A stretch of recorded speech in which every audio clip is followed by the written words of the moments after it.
Trafený Naď so Šimečkom zagágali. Takže štát najprv predá starú muníciu za smiešné peniaze súkromníkovi.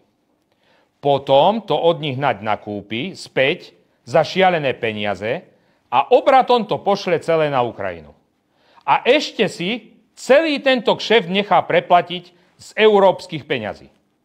V hre je podozrenie zo sprenevery miliónov eur. Takže páni z opozície, aká politická objednávka? Veď to prešetruje nezávislá Európska prokuratúra, ktorá nemá s vašou prokuratúrou nič spoločné.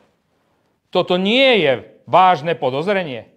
To, keď Naď sa tu ide hrať na obed, arogantný Naď, ktorý nechá Slovensko s holým zadkom a pošle na Ukrajinu zbrane za 700 miliónov eur? Nie, to je ukážka fungovania celej Matovičovej a Hegerovej koalície. Diletanti a pokrytci.